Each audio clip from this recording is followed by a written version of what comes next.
નમસ્તે મિત્રો, હું છું રાજમેશ ગોસ્વામી. સ્વાગત કરું છું આપ સૌનું વિદ્યાકુલમાં અને આજના વિડીયોમાં. તો આજે આપણે શીખશું ફ્રેન્ડ્સ ધોરણ 12 નવાના મૂળ તત્વો ભાગ 1 ચેપ્ટર નંબર 4 ભાગીદારીનું પુનર્ગઠન અને પોઈન્ટ ઓફ ટીચ છે ફ્રેન્ડ્સ આજનો કે પાઠ્યપુસ્તક સ્વાધ્યાયનો જે દાખલો છે 5 કોમલ, કૃપા અને કરિશ્મા વાળો. આની પહેલા આપણે ઉદાહરણો જોયા, આપણે સ્વાધ્યાયનો દાખલો જોશું અને ફ્રેન્ડ્સ આજનો દાખલો જે છે આપણો કોમલ, કૃપા અને કરિશ્મા એ દાખલાની અંદર જે પોઈન્ટ ઓફ ટીચ છે એ ત્યાગવાળો પોઈન્ટ છે. તો આપણે અહીંયા તમે રકમ જોઈ શકો છો કે કોમલ, કૃપા અને કરિશ્મા એક પેઢીના ભાગીદારો છે. તેમની વચ્ચે નફા નુકસાનની ફાળવણીનું પ્રમાણ 3:2:1 છે. 3:2:1. જ્યારે બધા જ ભાગીદારોએ પ્રમાણ બદલીને 5:3:2 કર્યું તો ભાગીદારોએ કરેલ ત્યાગની ગણતરી દર્શાવતા. હવે આપણે આગળ આવા દાખલા કરી લીધા છે.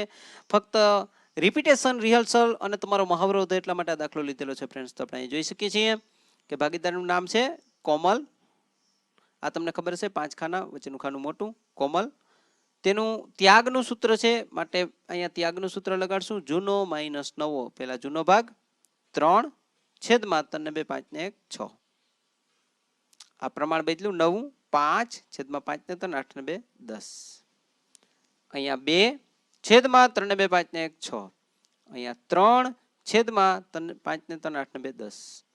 અહીંયા 1 છેદમાં 3 ને 2 5 ને 1 6. અહીંયા 2 છેદમાં 5 ને 3 8 ને 2 10. તો આ રીતે તમે સેટઅપ કરી શકો. આ તમને ખ્યાલ હશે. કોમલ, કૃપા, કરિશ્મા. થોડું ડિસન્ટ રાખવાનું લખાણ. પરીક્ષાની અંદર કોઠો જે બનાવો પેપરની અંદર તે બંને બાજુથી સરખી જગ્યા છોડવાની. બંને બાજુથી હું એનો વિડીયો મૂકીશ જે એક્ઝામ આવી જશે તમારી નજીક કે પેપરમાં કઈ રીતે લખવું એનું. તો બંને બાજુથી સરખી જગ્યા છોડવાની છે તમારે. તો અહીંયા ભાગીદારોએ કરેલ ત્યાગ બરાબર જૂનો ભાગ માઇનસ નવો ભાગ. જૂનો ભાગ માઇનસ નવો ભાગ. ઠીક છે. તો જૂનો ભાગ કેટલો આવશે?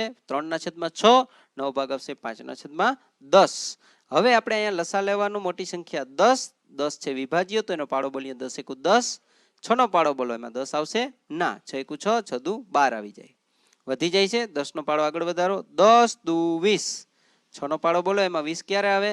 6 × 6 6 × 12 6 × 3 18 6 × 4 24. 24 વધી ગયા એટલે આગળ વધારો 10 ના પાડાને. 10 × 3 = 30. હવે 6 નો પાડો બોલો 30 ક્યારે આવશે? 6 × 6 6 × 12 6 × 3 18 6 × 4 24 6 × 5 = 30. આવી ગયા 30. તો અહીંયા છગડાને આપણે 30 કરશું. 10 ને 30 એટલે તમારો લસા થશે 30. હવે તમે સમજી ગયા છો લસા કેમ કાઢવો ફ્રેન્ડ્સ. એટલા માટે બહુ જાજા ઉદાહરણો અને દાખલા લીધેલા છે આપણે. તો હવે 6 ને 30 કરવા 5 વડે ગુણાવવા પડશે. 6 × 5 = 30. તો એ ને પાંચડાને ઉપર તગડા સાથે ગુણાવવો પડશે. 3 × 5. એવી રીતે અહીંયા 10 ને 30 કરવા કેટલા વડે ગુણાવવા પડશે? 3 વડે. 10 તેરી 30. તો અહીંયા 5 ને પણ કેટલા વડે ગુણાવવા પડશે? 3 વડે. 5 તેરી 15. તો અહીંયા 5 તેરી 15. અહીંયા 5 તેરી 15 છેદમાં 6 × 5 = 30. 10 તેરી 30 એટલે એક જ વખત લેવાના 30. 15 માંથી 15 જાય તો વધશે 0 ના છેદમાં 30 એટલે અહીંયા જવાબ આવશે 0. એનો મતલબ કે કોમલબેનને લાભ પણ થતો નથી અને ત્યાગ પણ થતો નથી. તો ફ્રેન્ડ્સ હવે આપણે જોઈએ કૃપાબેનનું. તો કૃપાબેન અહીંયા જૂનો ભાગ છે, નવો ભાગ છે. તો અહીંયા શું લખશું? જૂનો ભાગ છે 2/6 - 3/10. તો અહીંયા ફરી વખત પાડો બોલો. 10 × 10 નહીં આવે. 10 તેરી 30. હવે તમને ખબર હશે અહીંયા એક વખત આવી ગયો એટલે લસા આવશે. તો અહીંયા શું કરશું આપણે? મોટે ભાગે અહીંયા છેદના આંકડા સમાન હોય છે એટલે લસા સમાન હોય છે. તો અહીંયા 10 તેરી 30 એટલે અહીંયા આવશે 6 × 5 = 30. તો 5 વડે ગુણી નાખો. 6 × 5 ઉપર બગડાને 5 વડે ગુણી નાખો. અહીંયા 10 3 30 તગડા 3 વડે તો ઉપર 3 વડે. 3 × 3 5 × 2 = 10. 3 3 9 છેદમાં 10 તેરી 30. 10 માંથી 9 જાય તો 1/30. તો અહીં તો જવાબ આવ્યો ત્યાગ અને સૂત્ર ત્યાગનું. જવાબ પ્લસમાં તો ત્યાગ કહેવાશે. ઠીક છે. માઇનસમાં આવે તો લાભ કહેવાશે. એ વસ્તુ ભૂલતાય નહીં પરીક્ષાની અંદર. ભૂલાઈ જાય એનું ધ્યાન રાખજો. હવે કરિશ્માને 1/6 2/10. તો અહીંયા વખત ફરી વખત 30 કરો. 6 × 5 = 30. તો ઉપર 5 1 × 5. તો અહીંયા 10 3 30. તો 2 × 3. ઠીક છે. 5 1 × 5 -3 × 6 છેદમાં 30. 5 માંથી 6 જાય તો શું વધે? 1. અને મોટી સંખ્યા છગડો માઇનસ છે તો અહીંયા જવાબની નિશાની માઇનસ.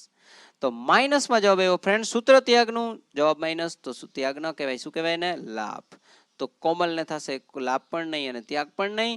કૃપાને મળશે ત્યાગ. 1/3 કરવો પડશે ત્યાગ. કૃપાને અને કરિશ્માને મળશે લાભ 1/30. તો હવે તાળો મેળવી લઈએ.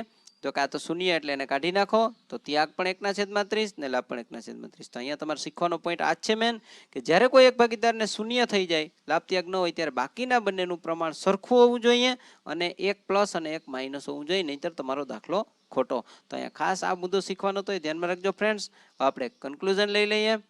તો કોમલનો લાભ ત્યાગ 0 એટલે લાભ પણ નહીં ત્યાગ પણ નહીં.